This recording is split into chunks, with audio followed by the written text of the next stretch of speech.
සුබ රාත්‍රියක් ආදරණීය කොලාසිරි දරුවන් සියදෙනාට ආදරණීය දරුවනි ඔබත් එක්ක මම මේ සූදානම් වෙමින් පවතින්නේ අපි ගියම සතිය තුල ආරම්භ කරා 2016 සාමාන්‍ය විභාග ප්‍රශ්න පත්‍රය තුල ඔබට කිරීමට හැකිවන නොහැකිවන සියලු ප්‍රශ්න ටික සාකච්ඡා කිරීමට ඒ නිසා අපි එදා ඉතා සංගමයකින් යුක්තව ඉරිගහන ප්‍රශ්න නැත්නම් බහුවර්ණ නැත්නම් MCQ අපි 25ක් දක්වා සාකච්ඡා කරා.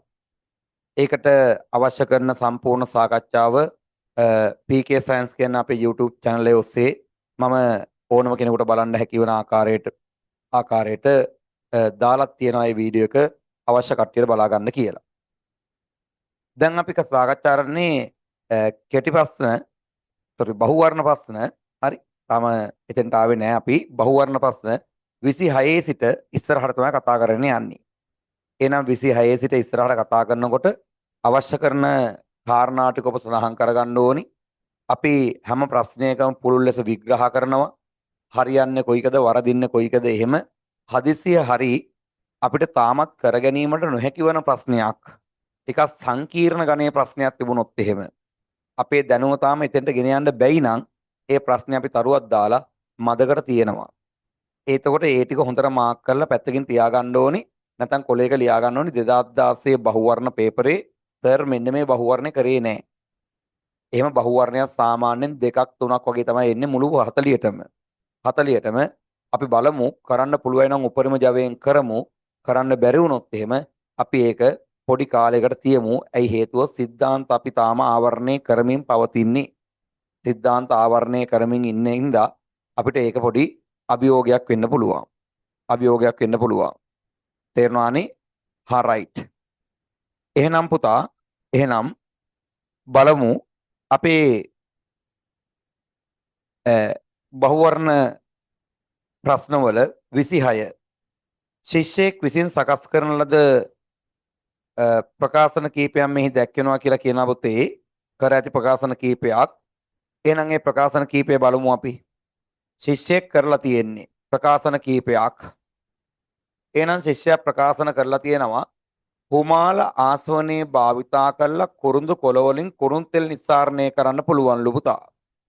එහෙනම් ශිෂ්‍යෙක් කියලා තියෙනවා හුමාල ආසවනය කරලා කුරුඳු කොළ වලින් කුරුන් තෙල් ගන්න පුළුවන් කියලා. එහෙනම් පුතේ අපි දන්නවා ශාකවල කොටස් භාවිතා කරලා සමහරකට පුෂ්ප වෙන්න පුළුවන්. නැත්තම් පළවල පොතු වෙන්න පුළුවන්. නැත්තම් පත්‍ර වෙන්න පුළුවන්. නැත්තම් මුල් වෙන්න පුළුවන්. තේනවද? භාවිත කරලා පුළුවන් පුතේ හදන්න වාස්ශීලී සුවඳවත් තෙල්. එහෙනම් වාස්ශීලී සුවඳවත් තෙල් හදන්න පුළුවන්. වාස්ශීලී සුවඳවත් තෙල්.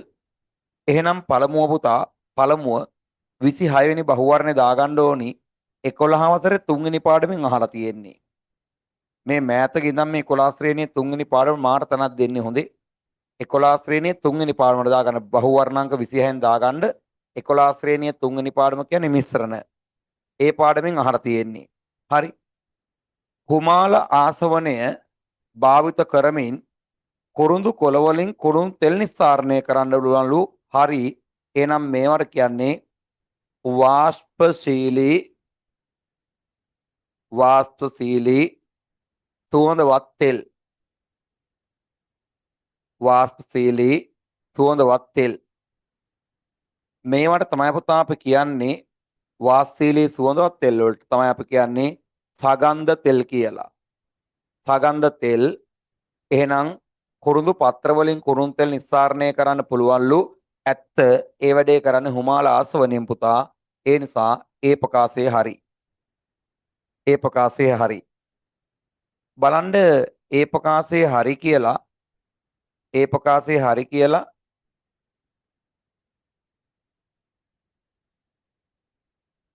ඒ ප්‍රකාශය හරි කියලා උත්තර තුනක තියෙනවා. ඒ ප්‍රකාශය හරි කියලා උත්තර තුනක එකෙත් තියෙනවා හතරෙත් තියෙනවා තුනෙත් තියෙනවා. එතකොට උත්තර තුනකට ආවා කියන්නේ එහි සම්භාවිතාවය ටිකක් හරියන්න පුළුවන්. අනික බායිකාසෝනේ භාවිතා කරලා බොරතෙල් වලින් පෙට්‍රෝලිය නිෂ්පාදනය කරනවලු. කතන්දරේ හරි. බායිකාසෝනේ බොරතෙල් නැත්නම් පෙට්‍රෝලියම් වලින් පෙට්‍රල් විතරක් නෙවෙයි ඩීසල් භූමි තෙල් ඉටිතාර ග්‍රීස් ආදී සියල්ල නිස්සාරණය කරනවා. එහෙනම් පුතා අපේ ලංකාවේ සපුගස්කන්ධ තෙල් පිරිපහදු මධ්‍යස්ථානයේදී මොකද කරන්නේ? භාගික ආසවනයේ මගින් බොර තෙල් වලින් පෙට්‍රල් ලබා ගන්න පුළුවන්. හරි. ඊට පස්සේ සරලාසවනයේ භාවිතා කර ජලය මගින් ලින් ජලය මගින් ආසු ජලය හරියට හරි සරලාසවනය භාවිතා කළා ලින් ජලය ආසු ජලය නිස්පාදනය කරන්න පුළුවන්. කියමන හරි. හරි. පාඩම් කරලා තියාගන්න අපේ තියෙනවා ආසවන ක්‍රම තුනක් පුතා. එකක් සරලාසවනේ, අනික හුමාලාසවනේ, අනික බායිකාසවනේ. සරලාසවණයෙන් කරන්නේ ලින් ජලයේ නැත්තම් සාගර ජලයේ භාවිතා කරලා ඒකෙන් ආසූ ජලයේ හදනවා පුතේ. ඒක සරලාසවණය. හරි.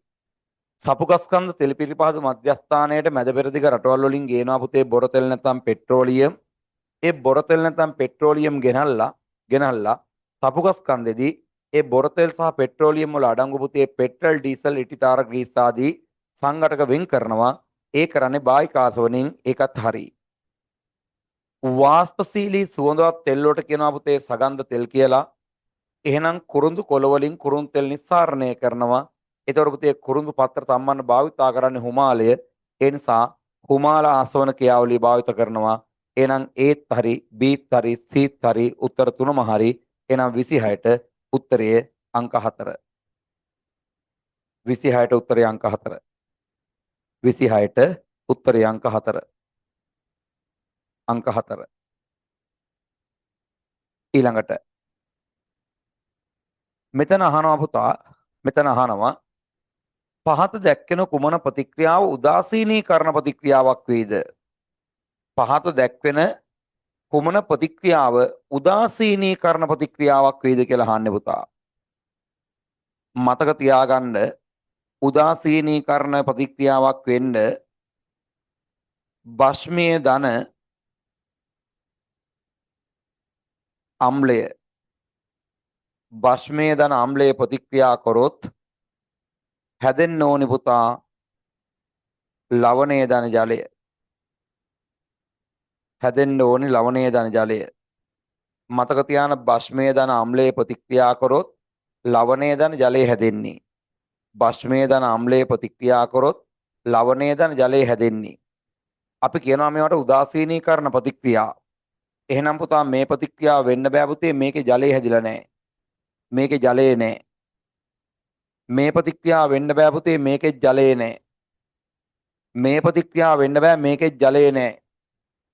එහෙනම් කොච්චර ලේසිද බලන්න. ජලයේ හැදෙන ප්‍රතික්‍රියා තියෙන එකයි පුතා. ජලයේ හැදෙන ප්‍රතික්‍රියා තියෙන එකයි.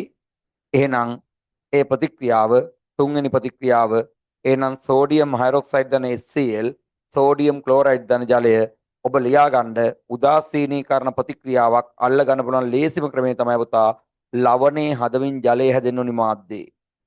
උදාසීනීකරණ ප්‍රතික්‍රියාවක 1යි 2යි 4යි 3ම පුතේ ජලය නැහැ. 1යි 2යි 4යි 3ම ජලය නැහැ. ජලය හැදෙන තුන්වෙනි එකේ විතරයි. එහෙනම් පුතේ එයා උදාසීනීකරණ ප්‍රතික්‍රියාවක් වෙනවා. උදාසීනීකරණ ප්‍රතික්‍රියාවක් වෙනවා. හරි. මේක දාගන්න ඕනි පුතේ. දාගන්න ඕනි 11 ශ්‍රේණියේ 7 වෙනි පාඩමින් අහලා තියෙන්නේ. මේක 11 ශ්‍රේණියේ 7 වෙනි පාඩම ඕනේ නෑ පුතා. හරි.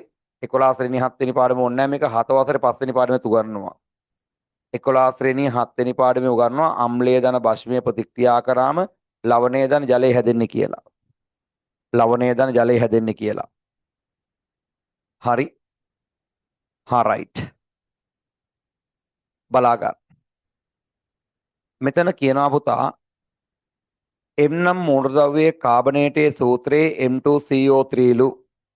M ගේ කාබනේටයේ සූත්‍රයේ M2CO3 ලු. M ගේ ක්ලෝරයිඩයේ රසායන සූත්‍රය අහන්නේ පුතා.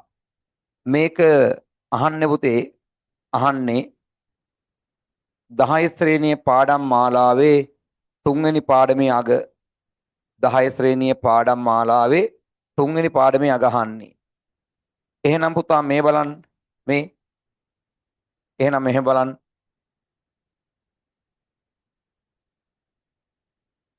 බලන්න මෙයාගේ කියනවනේ කාබනේටේ M2CO3 කියනවා නේද? එහෙනම් පුතේ M2CO3 නම් මෙතන ඇත්තම පුතේ මේ වරහන් දාලා එක තියෙන්න එපා අපි ඒක ලියන්නේ නැහනේ. වරහන් දාලා එක ලියන්න ඕනි ඔහොම. සාමාන්‍ය අපි එහෙම ලියන්නේ නැහැ. හරි. එතකොට පුතේ මේ දෙකේ ඉලක්කමේ අයිතිකාරයා මෙයා එකේ ඉලක්කමේ අයිතිකාරයා මෙයා. දෙකේ ඉලක්කමේ අයිතිකාරයා මෙයා එකේ ඉලක්කමේ අයිතිකාරයා මෙයා. M2CO3. එහෙනම් පුතේ කාබනේට් වල හරි දෙකේ ඉලක්කම මෙහෙට ගන්න එකේ ඉලක්කම මෙහෙට එහෙනම් M ගේ සංයුතිතාවය කීයද 1යි. අහන්නේ M ගේ ක්ලෝරයිඩේ සූත්‍රය ක්ලෝරයිඩේ කියන්නේ Cl ඍණ පුතා Cl ඍණ සංයුතිතාවය 1යි මාරු කරනවා මේ විදියට එහෙනම්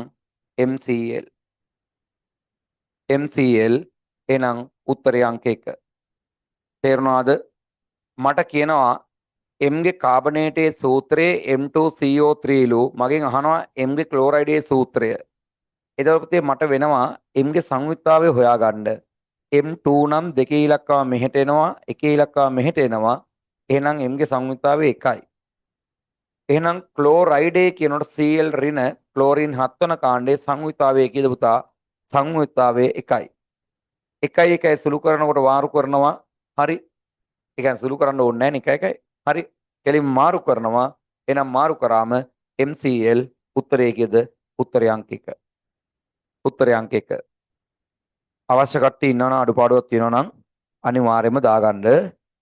අනිවාර්යයෙන්ම දාගන්න හරි රයිට්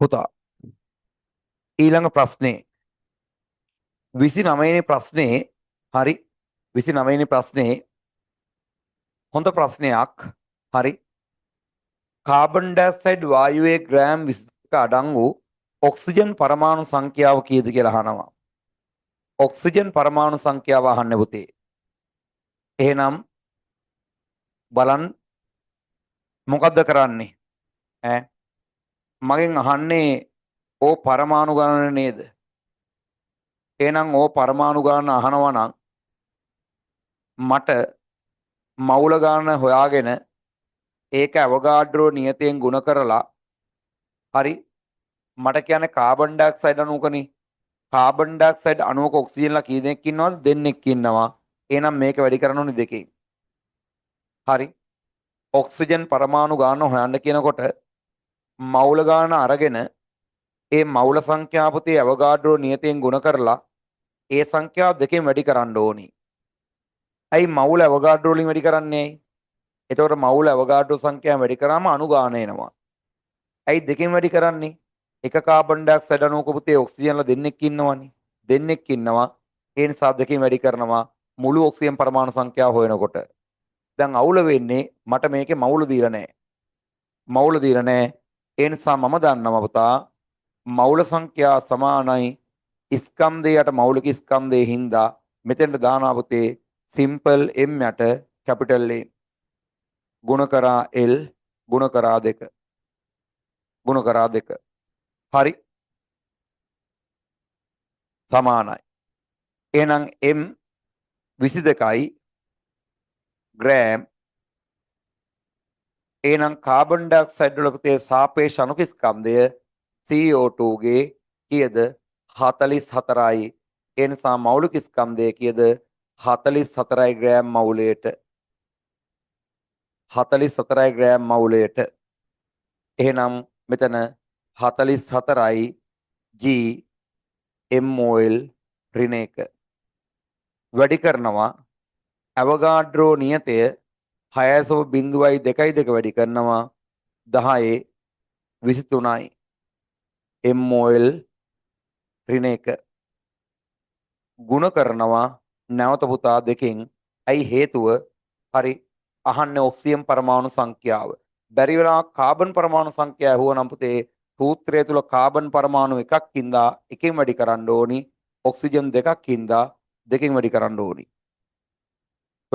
ඕනි දැන් කපලා දාමු මේ මවුලයට කැපෙනවා මේ G කැපෙනවා හරි කැපෙනවා එතකොට පුතේ මෙතන 22 ඒවා 1යි 44ට 2යි 44ට 2යි මේ දෙක මේ යට තියෙන දෙක නෙවෙයි මේ මෙතන ඉඩ මදි හින්දා ලිව්වේ මෙතන ගුණ කිරීම දෙක වෙන්න ඕනි. මෙතන ගුණ කිරීම දෙක ලියන්න ඉඩමදි හින්දා මෙතනින් ලිව්වා. හරි. මේ ගුණ කිරීම දෙක කියන්නේ බෙදීමක් නෙවෙයි. අර 6.02 වැඩි කිරීම 10.23 10.23 මවුලයට ගුණ කිරීම දෙක ලියන්න මදි හින්දායි මෙතන ලිව්වේ. දැන් මොකද වෙන්නේ? මේ දෙකට මේ දෙක කැපෙනවා. කැපෙනවා. උත්තරය කීයද? 6.02 වැඩි කිරීම 10.23යි. උත්තරය කීයද? උත්තරයේ අංක 2. නමුත් මේ ගාන 10 වසරේ දාගන්න පුතා 7 වෙනි පාඩමෙන් ඇහුවේ. දාගන්න 29 වෙනි බහුවර්ණ ඇහුවේ 10 පන්තියේ 7 වෙනි පාඩමෙන්. 10 පන්තියේ කීවෙනි පාඩමෙන්ද? 7 වෙනි පාඩමෙන් ඇහුවේ. 10 පන්තියේ 7 වෙනි පාඩමෙන් ඇහුවේ.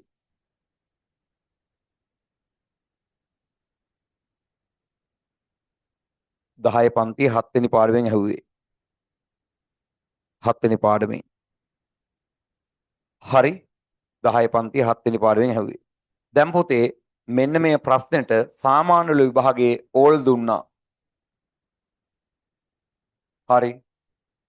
ඇයි හේතුව? 29 වෙනි ප්‍රශ්නෙට උත්තරයක් තියෙනවා. මේ තියෙන උත්තරේ මේක.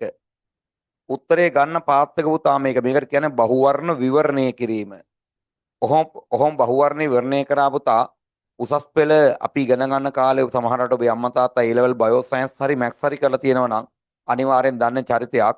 හරි තාමත් උසස් පෙළ භෞතික විද්‍යා පේපරේ හදන්නේ හරි ප්‍රොෆෙසර් ඩොක්ටර් රෝසා. හරි ආචාර්ය රෝස මහත්තයා හදන රෝසා. ඒ ඩොක්ටර් රෝසා පුතේ බහුවර්ණ ප්‍රශ්න පත්‍රයේ බහුවර්ණ 50ක් තියෙනවා. ඒ 50 විවරණය කරන අපි ඒකට කියනවා බහුවර්ණ විවරණය කියලා. බහුවර්ණ 50 විවරණය කරනවා. උසස් පෙළ කරන හැම ළමෙක්ම හැම වසරකම ඩොක්ටර් රෝසගේ පුතේ බහුවර්ණ 50 විවරණය තමයි බලන්නේ. ඇයි හේතුව? එයා පේපරේ හදන කෙනා. අපේ සාමාන්‍ය පෙළ පුතේ එහෙම කරන්නේ නැහැ. සාමාන්‍ය පෙළ පේපරේ හදන කෙනා බහුවර්ණ විවරණය කළා පොතක් නිකුත් කරන්නේ නැහැ. ඒ ඩොක්ටර් රෝසා පොඩි පොතක් print කළා බහුවර්ණ ටිකට මේකට උත්තරේ මෙහෙම ගත්තේ මෙහෙමයි කියලා එයා ඒ බහුවර්ණ ගන්න යන තියරිය පැහැදිලිව සඳහන් කළා. හරි ඉදිරිපත් කරනවා. තාමත් මේ සැරේ සාමාන්‍ය උසස් පෙළ භෞතික විද්‍යා පේපර් හැදුවේ ආචාර්ය රෝස මහත්තයා. හරි අපි යන නටක කාලේ එමයයි ඔබේ අම්මා තාත්තා A level bio science කරා නම් හරි ඩොක්ටර් රෝස කිව්වම දන්නවා ඕනි කෙනෙක්. හරි ඕනි කෙනෙක් දන්නවා. මේකට ඕල් දෙන්න හේතුව තමයි පුතේ මේකට සිංහල මාධ්‍යයේ පේපරේ උත්තරයක් තිබුණට දෙමළ මාධ්‍ය පේපරේ තියෙනවා මුද්‍ර දෝෂයක්. හරි 29 වෙනි බහුවර්ණයට නිදහස් ලකුණක් දුන්නා. නමුත් සිංහල මාධ්‍යයේ ළමයිට පුතේ උත්තරයක් තියෙනවා. ප්‍රශ්නේ ඉතා නිවැරදි. දත්ත ගාන්ට තියෙනවා උත්තරයක් තියෙනවා සිංහල මාධ්‍ය ළමයිට. හැබැයි දෙමළ මාධ්‍ය ළමයිට පුතේ ප්‍රශ්නේ මුද්‍රණ දෝෂයක් තියෙනවා අකුරු වල. හරි දුන්න දත්තවල. ඒ නිසා දෙමළ මාධ්‍ය ළමයිට අසාධාරණයක් වෙනවා. ඒ ළමයිට ඕල් එකක් දුන්නා නිදහස් ලකුණක්. ඒ නිසා ඉංග්‍රීසි මාධ්‍ය ළමයිටත් සිංහල මාධ්‍ය ළමයිටත් බහුවර්ණ 29ට ඕල් දුන්නා. ඒක තමයි පුතේ සමානාත්මතාවය කියන්නේ. ඒක තමයි සමානාත්මතාවය කියන්නේ. එහෙනම් 29 වෙනි බහුවර්ණයට පුතා දුන්නා ඕල්. දුන්නා ඕල්. හරි. අවශ්‍ය කට්ටිය දාගන්න. අවශ්‍ය කට්ටිය දාගන්න. පුතා යම් දවසක කිසියම් අණුවක් දීලා ඒ අණුවේ මොන පරමාණු ගාන ඇහුවත් ඔබ කරන්න ඕනි අහන පරමාණු ගාන බලන්න මවුල හදාගන්න අවගාඩ්‍රෝ නීතියෙන් ගුණ කරන්න බලන්න ඕනි අණුව තුල අහන පරමාණු වර්ගයේ කීයක් ඉන්නවද? ඔක්සිජන් දෙන්නෙක් ඉඳ දෙකෙන් වැඩි කරා. කාබන් ඩයොක්සයිඩ් ඇහුවනම් එකෙන් වැඩි කරනවා. නැත්නම් මුළු පරමාණු සංඛ්‍යාව ඇහුවනම් ඔක්සිජන් 2යි කාබන් 1යි 3ෙන් වැඩි කරනවා. තේරුම් ගියා නේද උස්සන්න? තේරුම් ගියා නේද උස්සන්න? හොඳ කල්පනාවෙන් අහන කෙනා අණුව තුල බලන්න. අහන කෙනා අණුව තුල බලන්න පුතා හැම කෙනාම අහන කෙනා අණුව තුල බලන්න අහන්නේ CO2 අණුවක ඉන්න ඔක්සිජන්. ඔක්සිජන් ගැන අහන්නේ. CO2 අණුවේ ඉන්න ඔක්සිජන් ගැන අහන්නේ. CO2 අණුවේ ඉන්න ඔක්සිජන් ගැන අහන්නේ.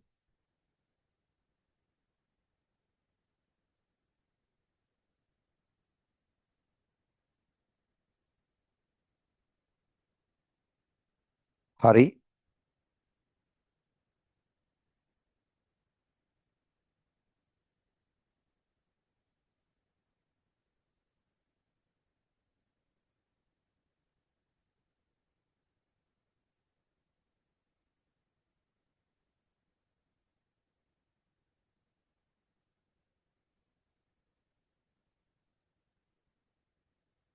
හරි. ඊළඟ ප්‍රශ්නේ පුතා.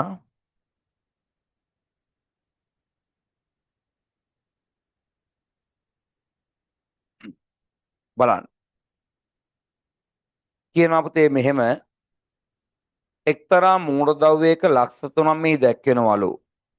ස්පටික ආකාර මෙන්ම අස්පටික ආකාර දැක්වෙනවලු. ජලයේ දිය වෙන්නේ නැල්ලු හැබැයි මෙයා කාබන් ඩයිසල්ෆයිඩ් කියන ද්‍රාවකයේ තුල දිය වෙනවලු. ජලයේ දිය වෙන්නේ නැල්ලු පුතේ. මෙයා කාබන් ඩයිසල්ෆයිඩ් තුල දිය වෙනවලු. මට එහෙම කතන්දර කීපයක් කියනවා. මෙයා ස්පටික ආකාරයෙන් දිස් වෙනවලු. මේ අස්පටික ආකාරයෙන්ද පිහිටනවලු. ජලයේ දිය වෙන්නේ නැල්ලු. මට කියනවා කාබන් ඩයිසල්ෆයිඩ් කියන ද්‍රාවකයේ තුල හොඳට දිය වෙනවලු. කාබන් ඩයිසල්ෆයිඩ් කියන ද්‍රාවකයේ තුල හොඳට දිය වෙනවලු. ඒ විතරක් නෙවෙයි නිල් පාට දැල්ලක් සහිතව දහනය කරාම දැල් වෙනවලු වාතේ. එහෙනම් පුතා කතන්දර වැඩක් නැහැ. කතන්දර වැඩක් නැහැ. කාබන් ඩයිසල්ෆයිඩ් කියන ද්‍රාවකයේ දිය වෙද්දී ජලයේ දිය වෙන්නේ නැත්තම් නිල් පාට දැල්ලක් සහිතව දැවෙනවා නම් ඒ දැවෙනකොට මේක විතරක් නෙවෙයි පුතේ දැවෙනකොට හරි ලාක්ෂණික කටුක ගඳක්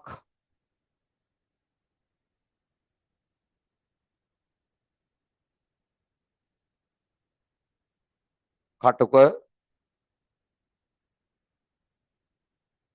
ගන්ධයක් පිට වෙනවා.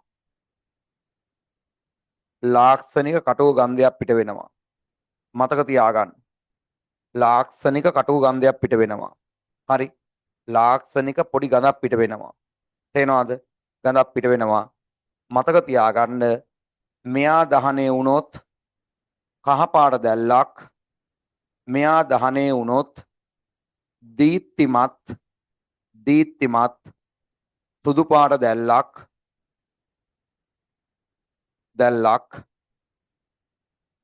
මෙයා දහනය වුණොත් පුතා නිල් පාට දැල්ල දෙනවා.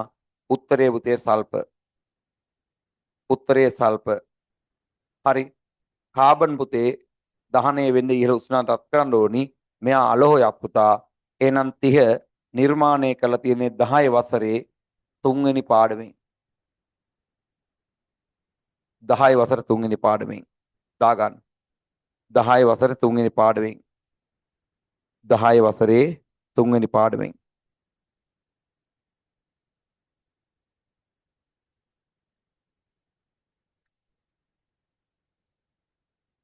ඔබට අවශ්‍ය කරන කාරණා තියෙනවා නම් සියල්ල පැහැදිලිව දාගන්න. අවශ්‍ය කරන කාරණා තියෙනවා නම් සියල්ල පැහැදිලිව දාගන්න.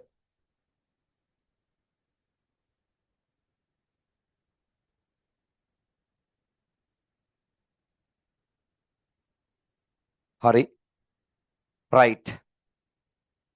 එහෙනම් අපි විවරණය කරා 30 වෙනි බහුවර්ණය 2016 30 වෙනි බහුවර්ණය කතා කරා. හරි. උත්තරය අංක 4. ඊළඟට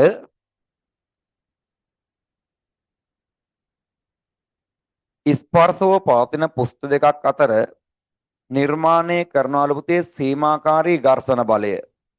මේ සීමාකාරී ඝර්ෂණ බලය කියන්නේ පුෂ්ඨය සහ තලය අතර හටගන්නා උපරිම ඝර්ෂණ බලය. පුෂ්ඨය සහ තලය අතර හටගන්නා මොන ඝර්ෂණ බලයද? උපරිම ඝර්ෂණ බලය. උපරිම ඝර්ෂණ බලය. හරි. සීමාකාරී ඝර්ෂණ බලය කියන්නේ වස්තුව සහ තලය අතර හටගන්න උපරිම ඝර්ෂණ බලය. එනම් සීමාකාරී ඝර්ෂණ බලය කියන්නේ. එහෙනම් පුතේ සීමාකාරී ඝර්ෂණ බලය ගත්තට පස්සේ උපරිම ඝර්ෂණ බල අවස්ථාව මේ රඳා පවතින සාධක දෙකක් සහ රඳා නොපවතින එක සාධකයක් තියෙනවා. හරි. මෙතන යටින් පුතා ලියාගමු අපි කොයි කරත්. හරි. මට කියන්න රඳා පවතී. මොකද්ද? රඳා පවතිනවා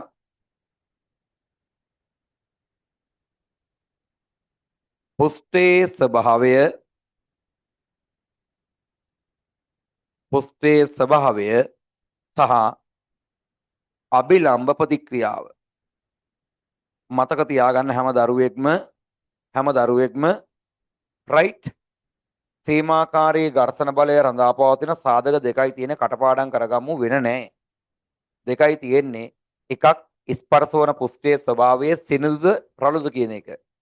ස්පර්ශ වන පුෂ්ඨයේ ස්වභාවය සහ අනික අභිලම්භ ප්‍රතික්‍රියාව. හරි තලයෙන් වස්තුව මත ඉහළට ඇති කරන අභිලම්භ ප්‍රතික්‍රියාව මත රඳා පවතින්නේ. පුෂ්ඨයේ ස්වභාවය සහ අභිලම්භ ප්‍රතික්‍රියාව මත. හැබැයි රඳා නොපවතී පුතා රඳා නොපවතී ස්පර්ශ වන පුෂ්ඨයේ වර්ගඵලය මත. ස්පර්ශ වන පුෂ්ඨයේ වර්ගඵලය මත රඳා පවතින්නේ නැහැ. ස්පර්ශ වන පුෂ්ඨයේ වර්ගඵලය මත රඳා පවතින්නේ නැහැ. ස්පර්ශ වන පුෂ්ඨයේ වර්ගඵලය මත රඳා පවතින්නේ නැහැ. හරි. ඒ නිසා රඳා පවතින්නේ පුෂ්ඨයේ ස්වභාවය සහ අභිලම්භ ප්‍රතික්‍රියා මත රඳා පවතින්නේ නැහැ. ස්පර්ශ වන පුෂ්ඨයේ වර්ගඵලය මත රඳා පවතින්නේ නැහැ. හරි. තේනවාද? වැඩේ හරි. එහෙනම් පළවෙනි එක මේ බහු වර්ණනේ පුතේ. බහු වර්ණ කියන්නේ බහු කියන්නේ ගොඩකින් වර්ණය කියන්නේ තෝරනකොට හොඳම එක තෝරන්න ඕනි. ස්පර්ශ වන පුෂ්ඨවල වර්ගඵලය මත රඳා පවතී පුතා වැරදි. එහෙනම් මේ රඳා නොපවතී ස්පර්ශ වන පුෂ්ඨයේ වර්ගඵලය මෙතන රඳා පවතී හින්දා වැරදි. හරි. රඳා පවතී හින්දා වැරදි. රඳා නොපවතී වුණා නම් උත්තරේ හරි. රඳා පවතී හින්දා වැරදි. තේනවාද? අභිලම්භ ප්‍රතික්‍රියාව හා ස්පර්ශ වන පුෂ්ඨයේ ස්වභාවය මත රඳා පවතී. අන්න පුෂ්ඨයේ ස්වභාවය සහ අභිලම්භ ප්‍රතික්‍රියාව මත රඳා පවතී. එහෙනම් පුතා මට අනික්ව බල්ලම වැඩක් නැහැ. හේතුව මට සීමාකාරී ඝර්ෂණ බලය රඳා පවතින සාධක දෙක අභිලම්භ ප්‍රතික්‍රියාව සහ ස්පර්ශ වන පුෂ්ඨයේ ස්වභාවය කියන එක මට සදාකාලික මතකයි. අනික ස්පර්ශ වන පුෂ්ඨයේ ස්වභාවය සහ මෙන්න පුතා ස්පර්ශ වන වර්ගඵලය කියනවා ඒ නිසා වැරදි. මේ තියෙන ස්පර්ශ වන පුෂ්ඨයේ වර්ගඵලය කියලා තියෙනවා පුතා ඒ නිසා වැරදි. එහෙනම් මෙතනක් තියෙන ස්පර්ශ වන පුෂ්ඨයේ වර්ගඵලය කියලා. බලන්න උත්තර තුනක තියෙනවා වර්ගඵල කියලා. ඒ නිසා වර්ගඵලය මත රඳා පවතින්නේ නැහැ පුතා. ඒ නිසා උත්තරය අංක 2ට ගියා.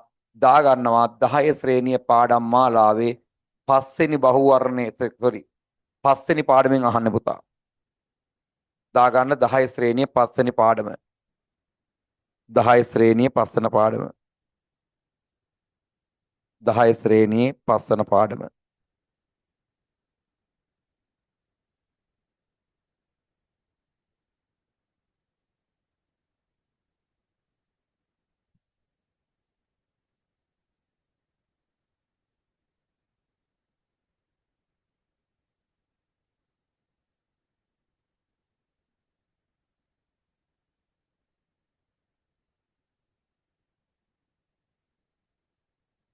රයිට්.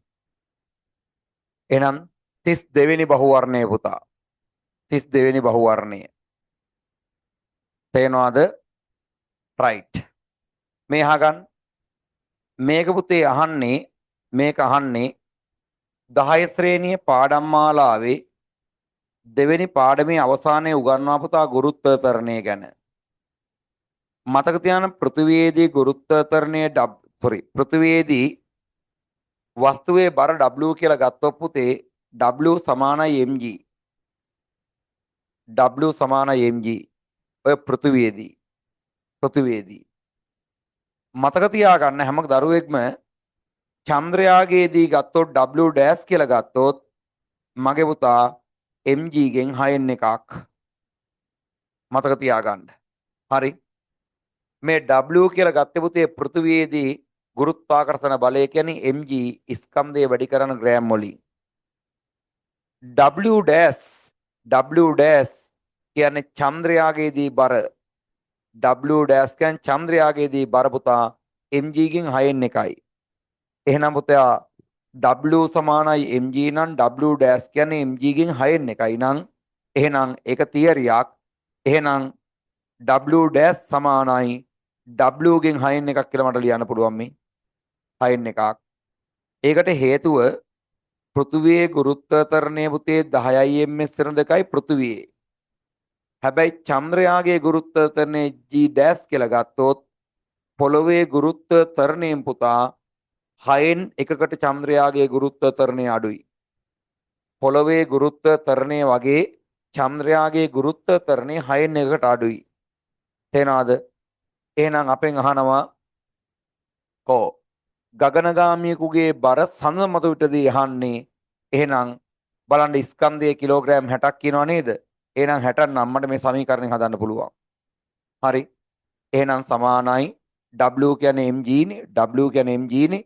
එහෙනම් 60 කිලෝග්‍රෑම් ගුණ කරනවා 10යි ms 2 ගුණ කරනවා 1 බෙදීම 6.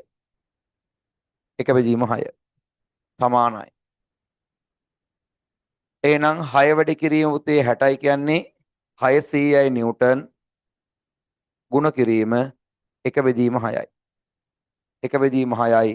එහෙනම් 6 වරක් 1යි 600ට 100යි උත්තරේ 100යි නිව්ටන්. උත්තරේ 100යි නිව්ටන්. උත්තරේ 100යි නිව්ටන්. කො තේරුම් යන අතුස්සන්න. තේරුම් යන අතුස්සන්න. මේ W සමානයි mg කියලා ගත්තේ පුතේ පොළොවේදී. W ඩෑෂ් කියලා ගත්තේ හඳේදී. හඳේ අගේ පොළොවේ අගේ වගේ 6න් එකකට අඩුයි. ඒකයි ගුණ කිරීම 6න් 1 කියලා දැම්මේ. 6න් එකක්. එහෙනම් W ඩෑෂ් කියන්නේ W ගෙන් 6න් එකක් නම් W කියන්නේ 60 වැඩි කිරීම 10ක් නම් ඒකෙන් 6න් එකක් නම් 600න් 6න් එකක් කියන්නේ උත්තරේ 100යි. උත්තරේ 100යි. උත්තරේ 100යි.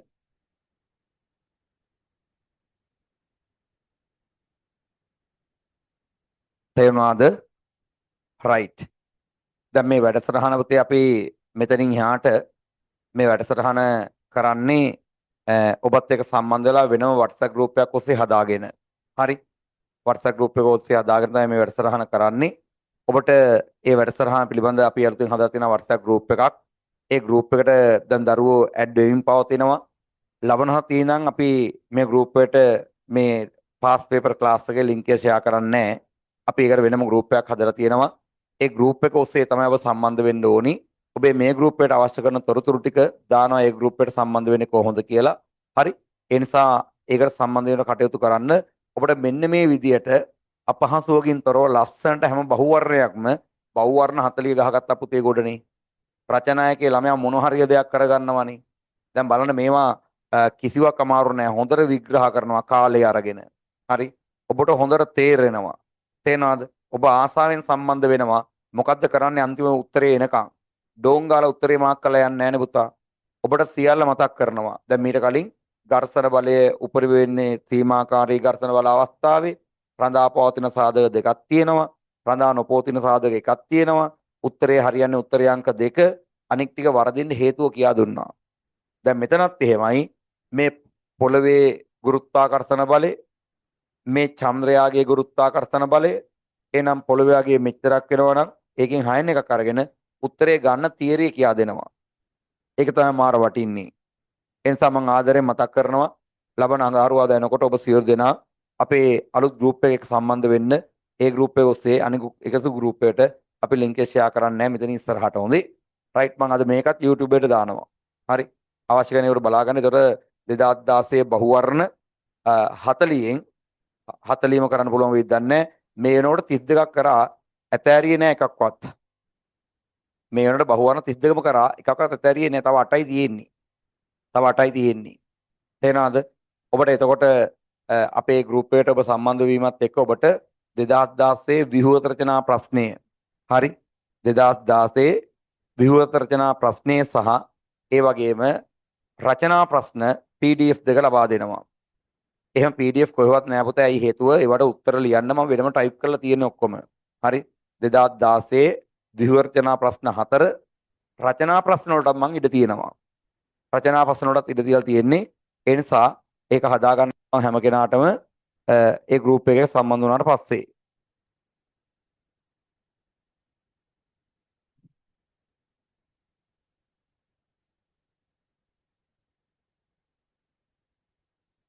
අහන ප්‍රශ්නයක් සර් අනිත් නිව්ටන් 500 නැති වෙන්නේ කොහොමද කියලා. පුතා දැන් පොළොවේ දිනේ 60 ස්කන්ධේ 60 වැඩි කිරීම පොළොවේ 10 කියන්නේ 600යිනේ. ඒ 600 ගැන පොළොවට ඇද ගන්න ප්‍රමාණයනේ. ඒ ඇද ගන්න ගුරුත්වාකර්ෂණයේ හින්දානේ ගුරුත්වාකර්ෂණයෙන් පහළට ගුරුත්වාකර්ෂණය අපේ පොළොවේ 10යි.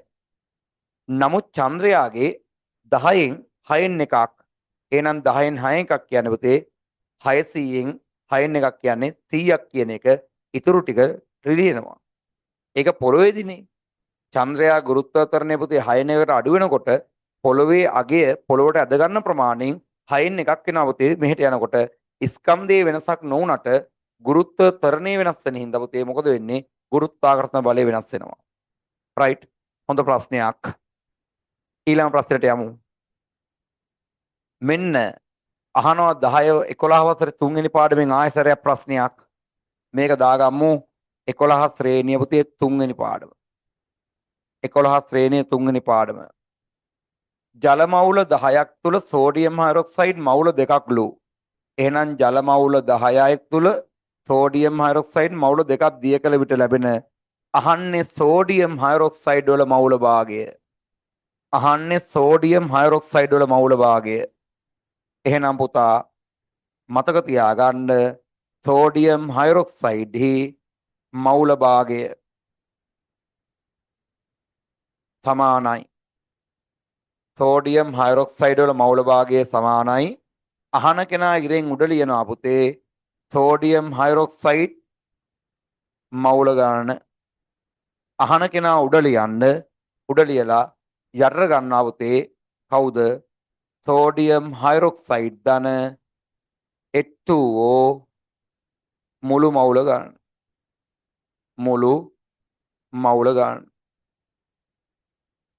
මුළු මවුල ගන්න. එහෙනම් සමානයි. සෝඩියම් හයිඩ්‍රොක්සයිඩ් මවුල තියෙන කීයද? 2යි. එහෙනම් සෝඩියම් හයිඩ්‍රොක්සයිඩ් ධන ජලය කියන්නේ කීයද? 10යි මවුල ධන 2යි මවුල. 2යි මවුල. එහෙනම් උඩ තියනවා 2යි මවුල යට තියනවා 12යි මවුල. උඩ තියනවා 2යි මවුල යට තියනවා 12යි මවුල. එහෙනම් පුතා උත්තරේ කියන්නේ 2 බෙදීම 12යි 2 බෙදීම 12යි කියන්නේ 1 බෙදීම 6යි. උත්තරේ කීයද? උත්තරය මේක. මෙතන එනවනේ. මෙතන එනවා කීයද? 2යි යට 12යි MOL මේකට මේ කැපෙනවා. 2 බෙදීම 12යි කියන්නේ 1 බෙදීම 6යි. 2 බෙදීම 12යි කියන්නේ 1 බෙදීම 6යි. හරි. පුතේ අහනවා අඟහරු වල පුතේ අපිට එක්සෑම් එකේ කියන්න ඕනේ ගුරුත්වාකර්ෂණය මෙච්චර ප්‍රමාණයකින් අඩුයි කියලා. ඒතකොට පුළුවන් දාන හදන්න. නැත්තම් බෑ. හරි. අපිට හඳේ විතරයි තියෙන්නේ අඟහරු බ්‍රහස්පති සෙන්සුරු හේවැ නෑ හොඳේ. අපිට පොළොවට සාපේක්ෂව දෙන්නේ චන්ද්‍රයාගේ විතරයි අඟහරු දෙන්නේ නෑ. අඟහරු දෙනවා නම් කියනවා ගානේ පොළොවේ ගුරුත්වාකර්ෂණයෙන් අඟහරුගේ මෙච්චරයි කියලා කියන්න ඕනේ. නැත්තම් හදන්න බෑ පුතා. හරි. අපිට තියෙන පොළොවත් එක චන්ද්‍රයාගේ ගුරුත්වාකර්ෂණය තියෙන ගලපන්න සිලබස් එකේ. රයිට්. එහෙනම් උත්තරය පුතේ 2 බෙදීම 12යි. එහෙනම් උත්තරේ 1 බෙදීම 6යි. උත්තරේ අංක 2. රයිට්. හා රූපයේ දැක්වෙනලු විද්‍යුත් රසායනික කෝෂයක් මේ જાතියේ කෝෂ පුතේ සාමාන්‍යයෙන් අපිට හම්බ වෙන්නේ 11 ශ්‍රේණියේ 12 වෙනි පාඩමේ යනකොට. නමුත් මේ කොප තහඩුව සහ යකඩ තහඩු භාවිත කරලා මේ කෝෂය ගැන කතා කරනකොට ඔබට මතක් වෙන්න ඕනේ සක්‍රියතා ශ්‍රේණිය පුතා. ඔබට මතක් වෙන්න ඕනේ සක්‍රියතා ශ්‍රේණිය. හරි. අහන්නේ කුමන ප්‍රකාශය අසත්‍ය වේද කියලා. අසත්‍ය වේද කියලා අහන්නේ. තේනවාද? එහෙනම් සක්‍රියතා ශ්‍රේණියේ මෙතන ඉන්නේ කවුද? මෙතන ඉන්නේ යකඩ. මෙතන ඉන්නේ යකඩ. මෙතන ඉන්නේ කොප. හරි. සක්‍රියතා ශ්‍රේණිය වැඩි කාගේද? සක්‍රියතාවයේ වැඩි කාගේද? හරි. සක්‍රියතාවයේ වැඩි කාගේද? තේනවාද? සක්‍රියතාවයේ වැඩි කාගේද? තේනවද? සක්‍රියතාවයේ වැඩි කාගේද?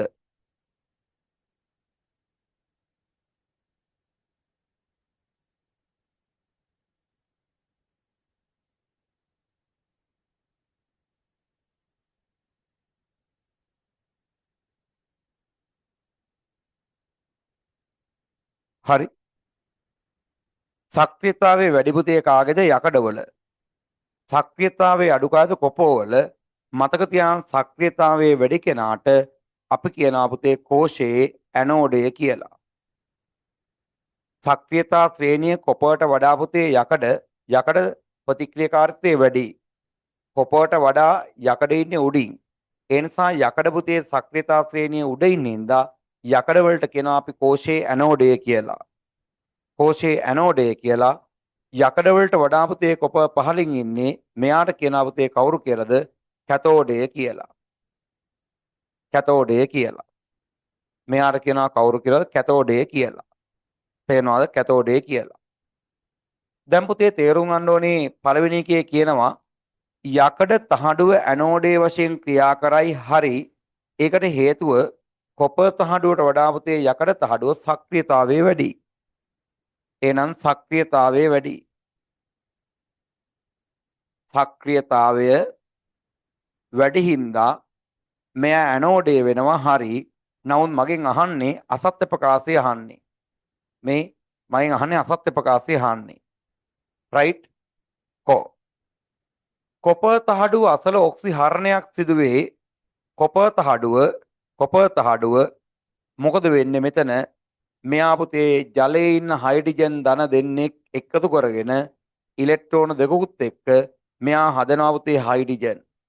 අන්න ඉලෙක්ට්‍රෝන ගන්නවා පුතා මාධ්‍යයේ තියෙනවා හයිඩ්‍රජන් ධනායන. ඒ හයිඩ්‍රජන් ධනායන ඉලෙක්ට්‍රෝන දෙන්නේ ප්‍රතිග්‍රහණය කරනවා. ඉලෙක්ට්‍රෝන ගැනීමට කියනවා පුතේ ඔක්සිහරණය කියලා.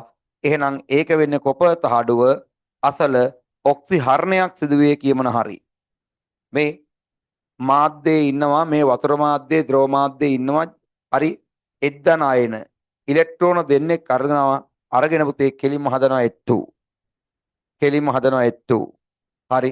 ඒ නිසා තේරුම් ගන්න ඕනි දෙකයි එද්දන ඉලෙක්ට්‍රෝන දෙකක් ගත්තට පස්සේ හයිඩ්‍රජන් අණුවක් බවට පත් වෙනවා. හයිඩ්‍රජන් පරමාණු දෙක එකතු වෙලා පුතා කොපර් තහඩුව අතර ඔක්සිහරණයක් කියන්නේ ඉලෙක්ට්‍රෝන ලබා ගැනීමක්. ඔක්සිහරණයක් කියන්නේ ඉලෙක්ට්‍රෝන ගැනීම. ඉලෙක්ට්‍රෝන ගැනීමක් වෙන්නේ හරි. හරි. ඉලෙක්ට්‍රෝන ගැනීමක් වෙන්නේ. තේනවාද? ඉලෙක්ට්‍රෝන ගැනීමක්. ඊටස් කියනවා යකඩ තහඩුවක් අසලින් ශීඝ්‍රයෙන් වායු වුළු පිට වේ පුතේ කියමන වැරදි. යකඩ තහඩුවක් අසලින් පුතේ යකඩ තහඩුව අසලින් නෙවෙයි ශීඝ්‍රයෙන් වායු වුළු පිට වෙන්නේ කොපර් තහඩුව අසලින්. මේ හයිඩ්‍රජන් හැදෙන්නේ පුතේ කොපර් වලනේ. හයිඩ්‍රජන් හැදෙන්නේ කොපර් වල. ඒ නිසා පුතේ වායු වුළු පිට වෙන්නේ යකඩ තහඩුවේ නෙවෙයි පුතේ කොපර් තහඩුවේ. යකඩ තහඩුවේ වෙන්නේ මොකක් වෙනවද? යකඩ තහඩුව දිය වෙනවා. මේ කෝෂයේ මෙන්න මේ යකඩ තහඩුව දිය වෙනවා. හරි. මෙතන තමයි වායු වුළු හැදෙන්නේ. එතකොට මේවන්න හයිඩ්‍රජන් ධනායන ඉලෙක්ට්‍රෝන අරගෙන හයිඩ්‍රජන් හදන්නේ කොපර් තහඩුව අසල. එතකොට පුතේ කොපර් තහඩුව අසල ඉලෙක්ට්‍රෝන ගන්නවා කියන්නේ ඔක්සිහරණයක්. එතන පුතේ හයිඩ්‍රජන් හැදෙන්නේ. නවුම් මට තුන්වෙනි එකේ කියනවා යකඩ තහඩුව අසලින් ශීඝ්‍රයෙන් වායු වුළු පිට වේලු කියමන වැරදි පුතේ. යකඩ තහඩුව නෙවෙයි කොපර් තහඩුව නම් හරි.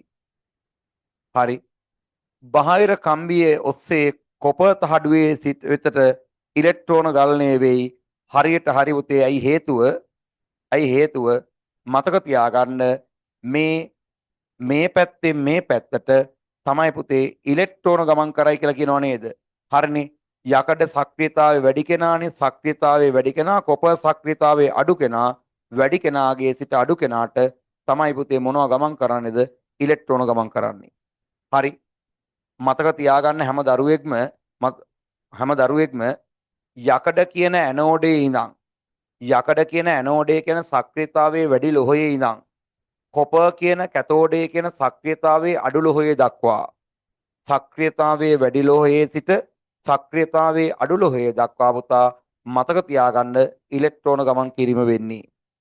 සක්‍රියතාවයේ වැඩි ලෝහයේ සිට සක්‍රියතාවයේ අඩු ලෝහයේ දක්වා ඉලෙක්ට්‍රෝන ගමන් කරනවා.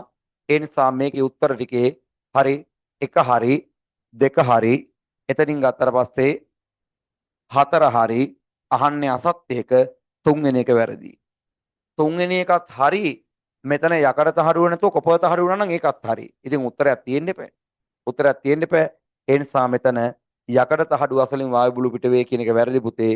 මේ හයිඩ්‍රජන් හැදෙන්නේ මම ප්‍රතික්‍රියා ලිව්වා කොපර තහඩුව. යකඩ තහඩුව පුතේ මෙතන දී වෙනවා. මෙතෙන් තරුවක් දාලා ලියා ගන්න. තරුවක් දාලා එන්න. මෙම කෝෂයේ ඇනෝඩේ වන යකඩ තහඩුව දිය වේ කියලා දාගන්න. හරි. මෙම කෝෂයේ ඇනෝඩේ වන යකඩ තහඩුව දිය වේ. මෙම කෝෂයේ ඇනෝඩේ වන යකඩ තහඩුව දිය වේ. යකඩ තහඩුව දිය වේ. යකඩ තහඩුව දිය වේ. හරි. යකඩ තහඩුව දිය වේ. ඇනෝඩේ වන යකඩ තහඩුව දිය වේ.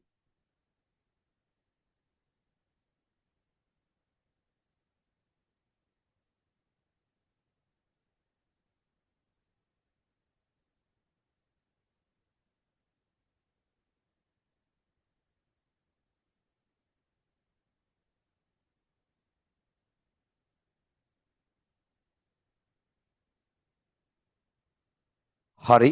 හා 35 වෙනි බහුවර්ණය මෙතන පුතේ කියන්න බැරුණා නේද? 34 වෙනි බහුවර්ණය හරි. අහන්නේ අපේ විෂය නිර්දේශයේ පුතේ 11 වසර පොතේ 12 වෙනි පාඩම කියලා දාගන්න. 11 වසර පොතේ 12 වෙනි පාඩම මම ඒකට උත්තරේ එන විදිය පැහැදිලි කරා. 11 වසර පොතේ 12 වෙනි පාඩම කියන්නේ විද්‍යුත් රසායනය පුතා. විද්‍යුත් රසායනය. හරි. මට පාඩමේ සිද්ධාන්ත කියා දෙන්න පුළුවන් නම් මම උත්තරේ ගන්නවා. පාඩමේ සිද්ධාන්ත පැහැදිලි කරන්න පුළුවන් නම් මේ මොහොතේ මම උත්තරයට යනවා. හැබැයි සිද්ධාන්තේ පැහැදිලි කරන්න අමාරු වන තැන් මම උත්තරයට යන්නේ නැහැ. හරි. උත්තරයට යන්නේ නැහැ. හා රයිට්. බලන්න. මට කියනවා මෙහෙම. හෝ. මට කියනවා කෝෂයේ මගින් ලබා දෙන ධාරාව සොයන්න කියලා කියනවා පුතා. කෝෂයේ මගින් ලබා දෙන ධාරාව සොයන්න කියලා කියනවා. කෝෂයේ මගින් ලබා දෙන ධාරාව සොයන්න කියලා කියනවා. එහෙනම් පුතේ කෝෂයේ මගින් ලබා දෙන ධාරාව හොයන්න කියනවා. මේකේ පුතේ මේ ප්‍රශ්නාංක මේ 36 නෑ.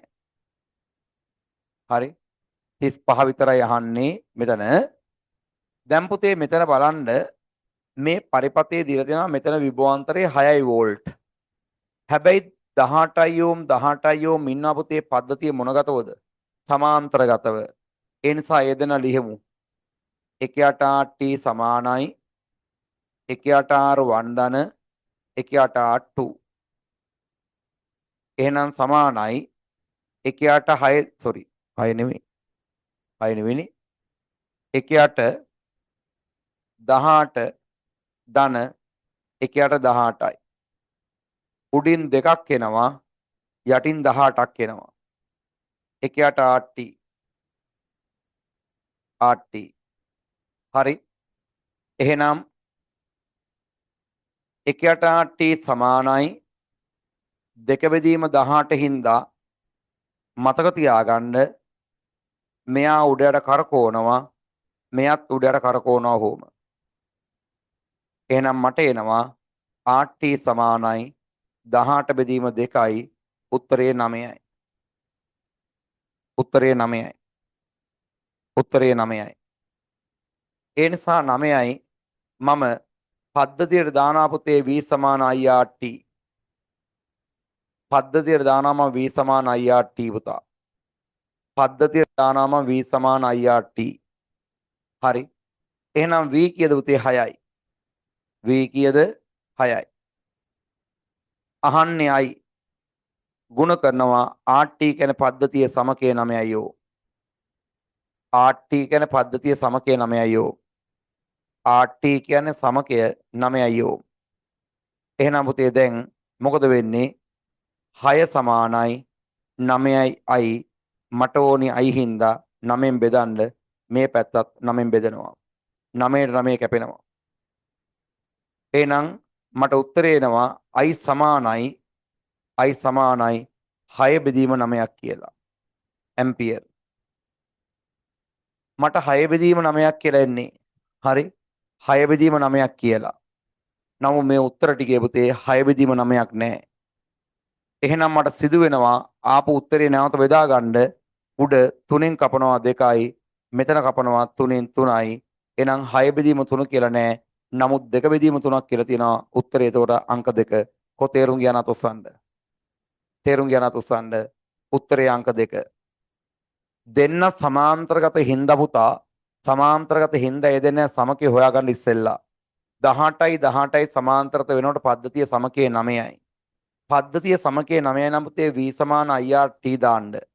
එහෙනම් මට කියනවා මුළු පද්ධතියේ විභවාන්තරය 6යි වෝල්ට්ලු. එහෙනම් 6යි වෝල්ට් සමාන කරනවා පුතේ කීයටද 9යි I වලට. එහෙනම් I එනවා කීයද 6 බෙදීම 9යි 2 බෙදීම 3යි. හරි. උත්තරේ ගමු. උත්තරේ ගමු.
හරි.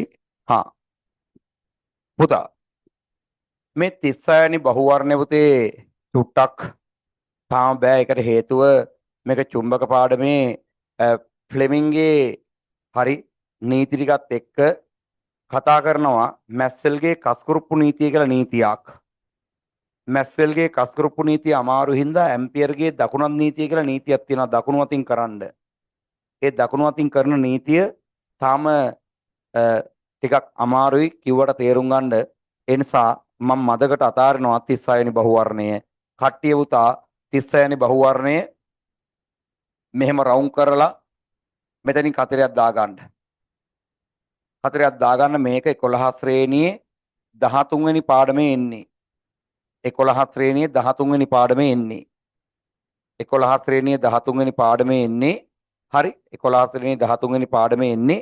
ඒ නිසා පොඩ්ඩක් සංකීර්ණතාවයේ වැඩි මේකට උත්තරේ ගන්න තාම ප්‍රමාණවත් දැනුමක් නැති හින්දා අපි පොඩ්ඩක් තියෙනවා. තව ටික දවසක් ගියාට පස්සේ අපි ওই බහුවර්ණ කරනවා. හරි මාක්කයක් දාගන්න.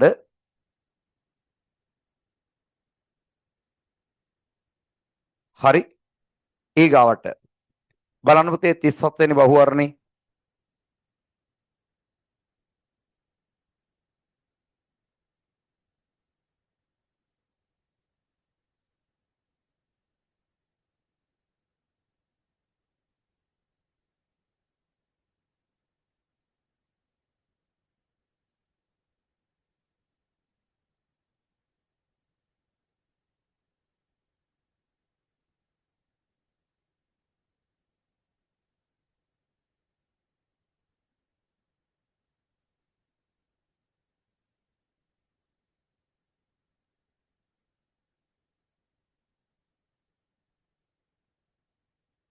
හරි. මෙතන පුතේ මේක අහන්නේ ඔබ දාගන්න ඕනි 10 ශ්‍රේණිය පාඩම් මාලාවේ 9 වෙනි ප්‍රශ්නේ 9 වෙනි පාඩම සංප්‍රයුක්ත බලය. මොකක්ද කියන්නේ? රූපයේ දැක්කනාලු පුතේ තිරස් සුමට පුෂ්ඨයක් එනම් ඝර්ෂණ බලයක් නෑ පුතා. ඔතන ලියාන උතේ උඩින් ලියාන සුමට කියන තැන ලියාන ඝර්ෂණ බලයක් නෑ කියලා. තිරස් කියන්නේ පොළොවත් එක්ක සංසන්දනය කරනකොට පුතේ තලය හරි ඒකාකාරීව තියෙනවා පොළොවට සමාන්තරව එනම් පුෂ්ඨය සුමටයි කියනවා ඒ වස්තුව මත. ඒ මත නිව්ටන් 15ක් හා නිව්ටන් x වන තිරස් බල දෙකක් ක්‍රියාත්මක වෙනවලු. එහෙනම් මේ පැත්තට නිව්ටන් 15කුත් මේ පැත්තට නිව්ටන් x ප්‍රමාණයකුත් ක්‍රියාත්මක වෙනවලු. ඊට කියනවා S බලයේ දිශාවට නිව්ටන් 10ක සංප්‍රයුක්තයක් ක්‍රියාත්මක වෙනවලු x බලයේ පැත්තට. එහෙනම් මේකේ උත්තරයේ x පැත්තට නිව්ටන් 10ක් සංප්‍රයුක්තයේ ක්‍රියාත්මක වෙනවලු පුතා. අහන්නේ මගෙන් x බලයේ විශාලත්වය කීයද කියලා. හරි. x බලයේ විශාලත්වය. එතකොට පුතේ තේරුම් ගන්න ඕනේ දැන් මේ බල දෙක තියෙන්නේ එකම රේඛාවේ ප්‍රතිවිරුද්ධට. එහෙනම් පුතා R සමානයි පීරණ Q නේද? සංප්‍රයුක්තයේ R නම් R සමානයි පීරණ Q. එහෙනම් අහන්නේ x නේද? හැබැයි මට ප්‍රශ්නේ කියනවා මෙන්න මේ නිව්ටන් 10 සංප්‍රයුක්තයේ ක්‍රියා කරන්නේ x බලයේ පැත්තටලු. x බලයේ පැත්ත කියන්නේ මේ පැත්ත. s ක්‍රියා කරන්නේ මේ පැත්ත. එහෙනම් මේ පැත්තට තමයි සංප්‍රයුක්තයේ ක්‍රියාත්මක වෙන්නේ. එහෙනම් වැඩි බලය වෙන්නේ පුතේ x. එහෙනම් x ඍණ මේ පැත්ත කීයද පුතේ 15යි. 15යි නිව්ටන්. ඒක තේරෙනවද? ඇයි p වලට x දාගත්තේ? ඇයි පුතේ මට කියනවනේ මේ දෙන්න මෙහෙම ක්‍රියාත්මක වෙනකොට මෙයාගේ සංප්‍රයුක්තයේ ක්‍රියා කරන්නේ නිව්ටන් 10 පැත්තට. එහෙනම් නිව්ටන් 10 පැත්තට ක්‍රියාත්මක කරනවා නම් සංප්‍රයුක්තය එහෙනම් වැඩි බලය වෙන්න ඕනි p. එහෙනම් p වෙනුවට දැම්ම x. එහෙනම් q වෙනුවට දැම්ම 15. මේ දෙන්නගේ වෙනස මට කියනවා නිව්ටන් 10ක්ලු. ඒ නිව්ටන් 10 ක්‍රියා කරන්නේ s ගේ පැත්තටමලු. එහෙනම් මෙතන අගේ කීයද? නිව්ටන් 10යි. හරි. එහෙනම් දැන් මට මොකද වෙන්නේ? සමීකරණේ පැත්ත මාරු කරනවා. x ඍණ 15යි නිව්ටන් සමානයි කීයද? 10යි නිව්ටන් වලට. එහෙනම් x සමානයි 10යි නිව්ටන්ට එකතු කරනවා 15යි නිව්ටන්. උත්තරේ 25යි නිව්ටන්. උත්තරේ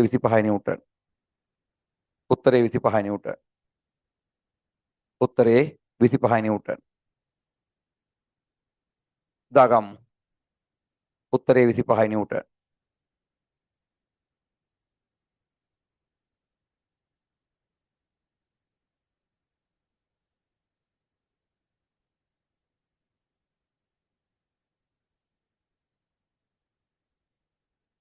උත්තරේ පුතේ මේක. හරි.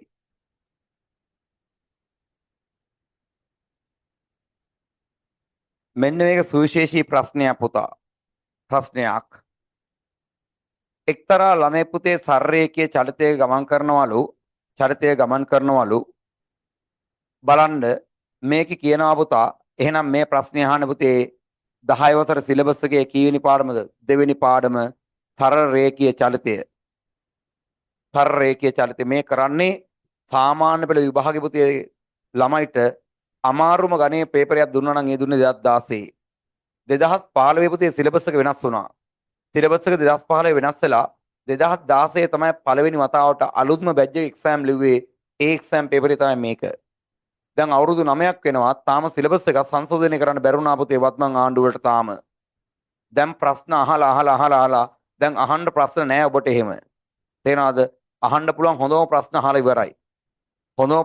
ඉවරයි. මට කියනවා සරලරේඛීය මාර්ගයේ ළමයි සිදු කළ විස්ථාපනකාර ප්‍රස්ථාරයකට අදාළ කරන පුතේ තොරතුරු මෙහි දැක්වෙනවලු. අහනවා කාලය තුල ළමයාගේ චලිතය සම්බන්ධයෙන් කුමන ප්‍රකාශය අසත්‍ය වේද කියලා. අසත්‍ය වේද. හරි. අසත්‍ය වේද. බලන්න මෙතන කියනවා මෙතන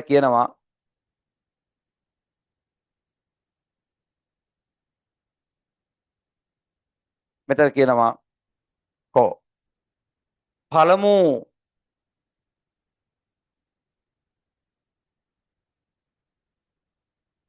මෙතන කියනවා පළමු තප්පර 3 ළමයා ඒකාකාර ප්‍රවේගයෙන් චලිත වෙලාලු.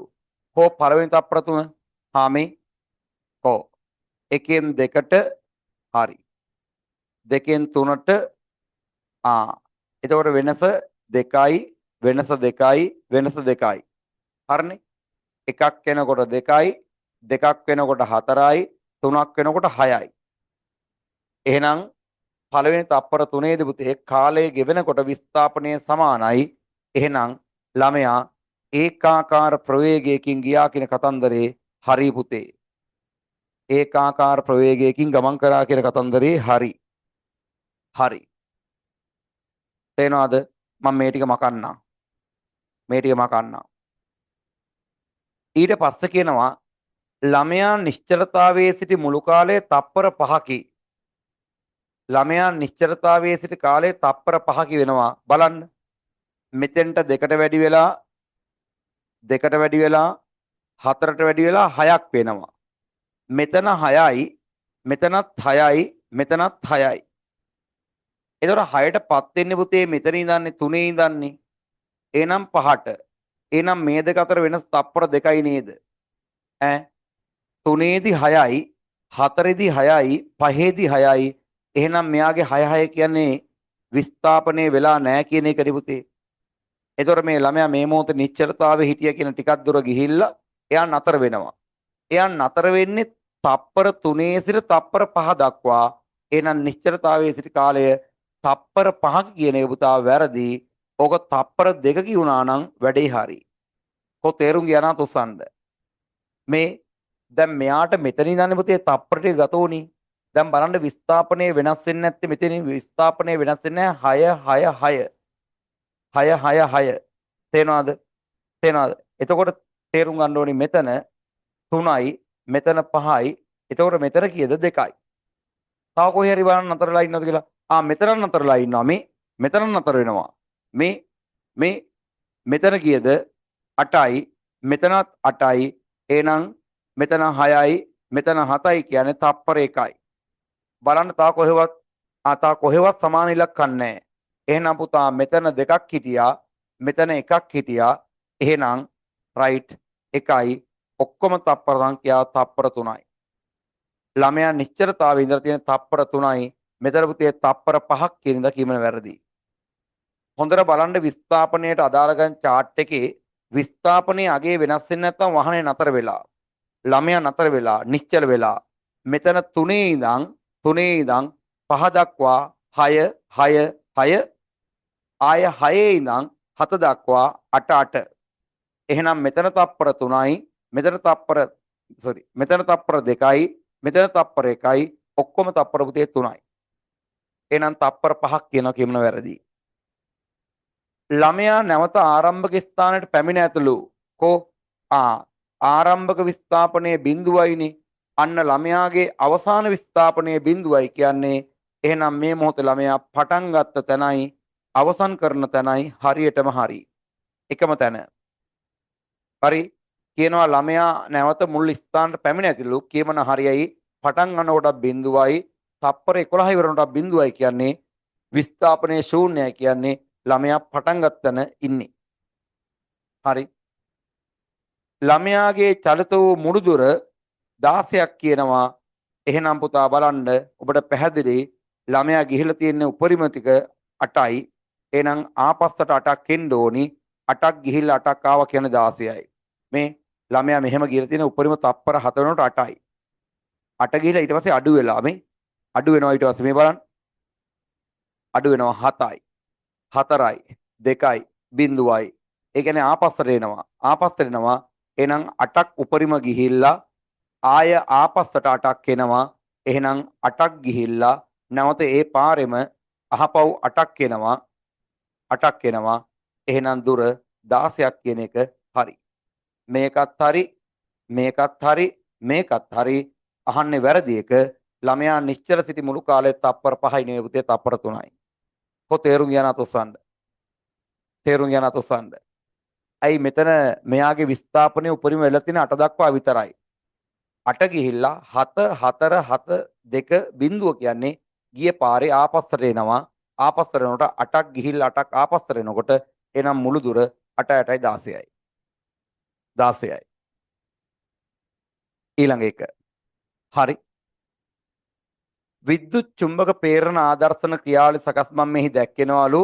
මේකට පුතා උත්තරේ ගම්මු අපි. ඇයි හේතුව මේක තියනවා පුතා 7 වසරේ පොතේ 3 වෙනි පාඩම. 7 පොතේ 3 වෙනි පාඩම විද්‍යුත් ජනනය මේකමයි තියෙන්නේ. හරි. මෙතන පුතේ ප්‍රශ්නේ චූටි වැරද්දක් තියෙනවා. ප්‍රශ්නේ චූටි වැරද්දක් තියෙනවා print වෙලා නැහැ. හරි. ඒක ලියාගන්න ඔතෙන්ට වෙන්න ඕනි මෙහි දැක්වේ ගැල්වනෝමීටරයේ උත්ක්‍රමණයක් ඇති නොවන්නේ කුමන අවස්ථාවේද කියලා ලියන්න. හරි. මෙතනට දාගන්න තව තියෙන කෑල්ලක් ගැල්වනෝ මීටරයේ උත්ක්‍රමණය ශූන්‍ය වන්නේ කුමන අවස්ථාවේද?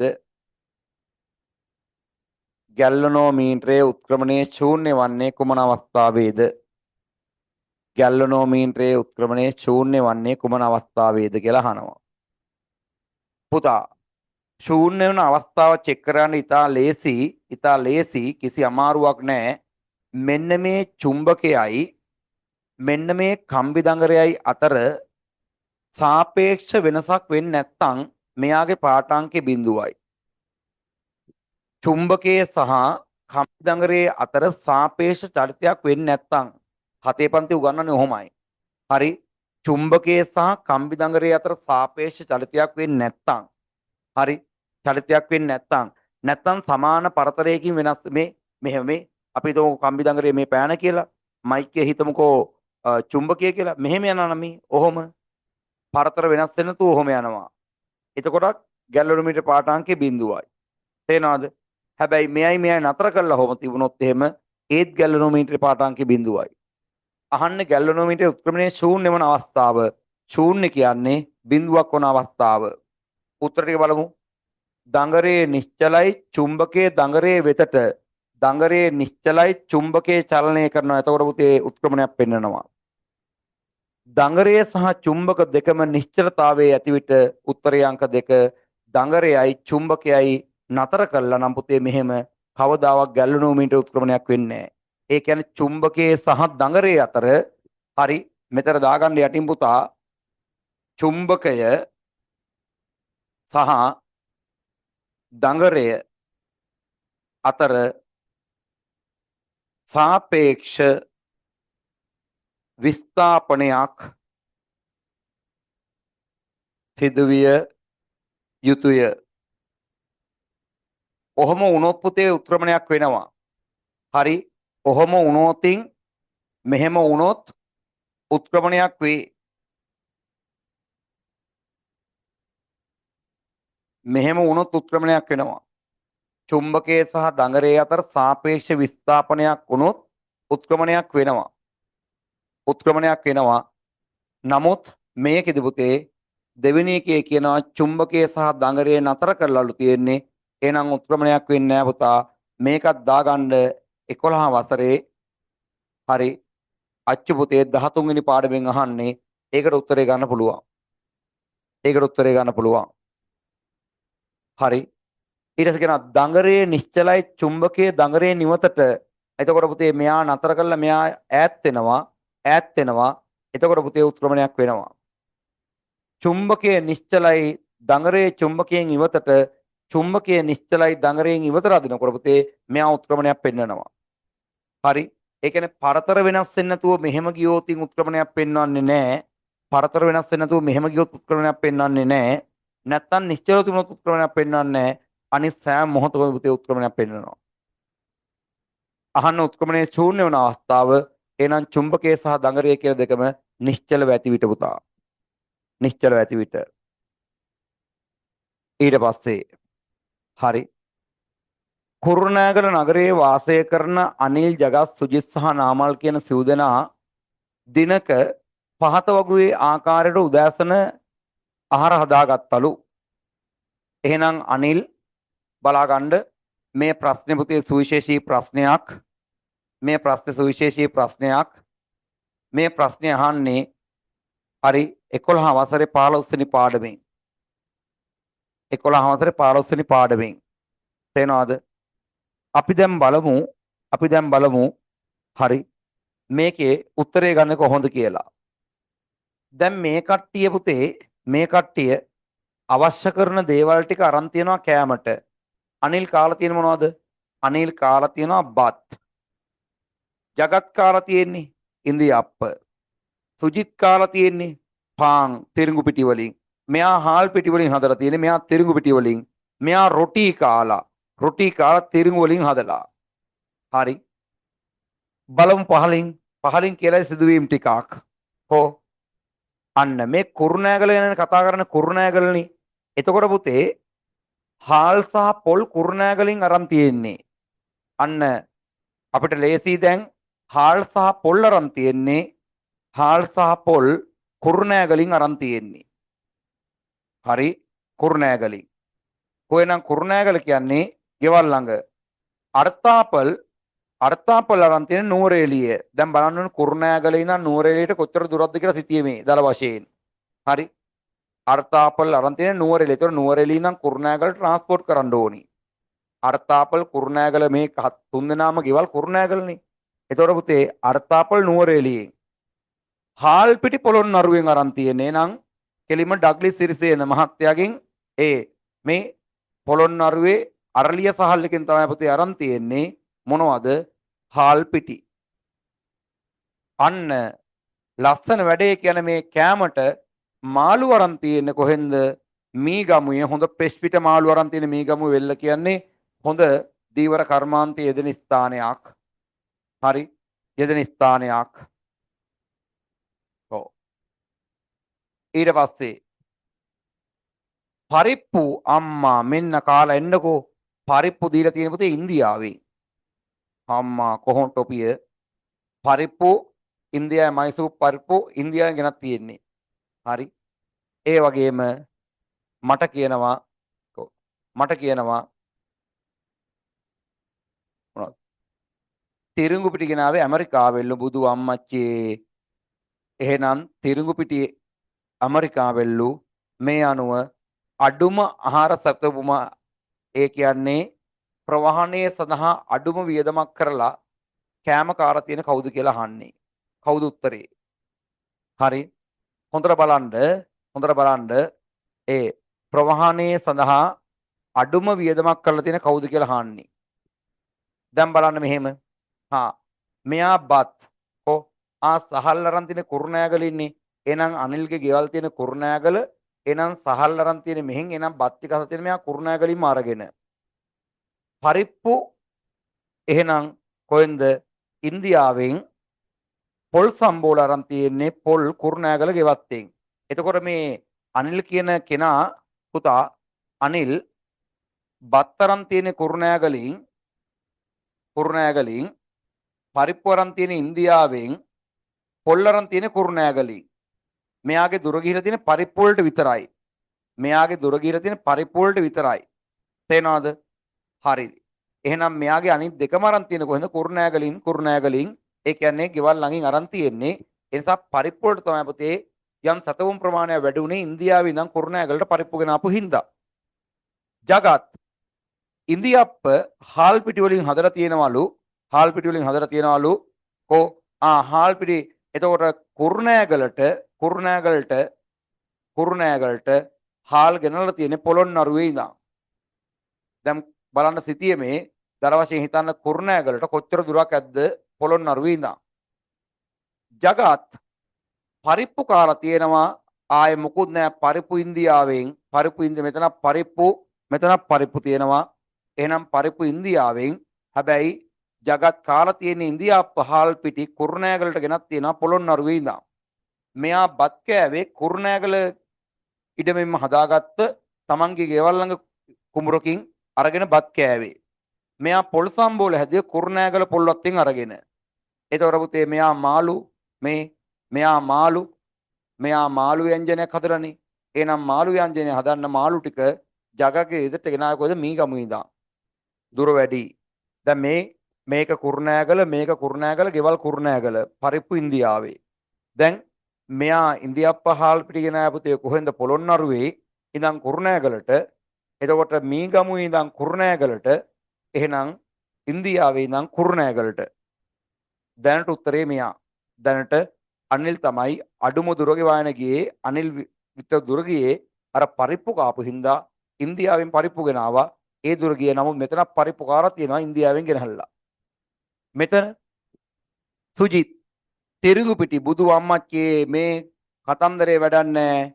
සුජිත් තිරිඟු පිටි වලින් කාලා තියෙන පාන් තිරිඟු පිටි ගෙනාව පුතේ ඇමරිකාවේ ඉඳන් ඔබ බලන්න කුරුණෑගල ඉඳන් ඇමරිකාවට හරි ඇමරිකාවට පට්ට දුරයි.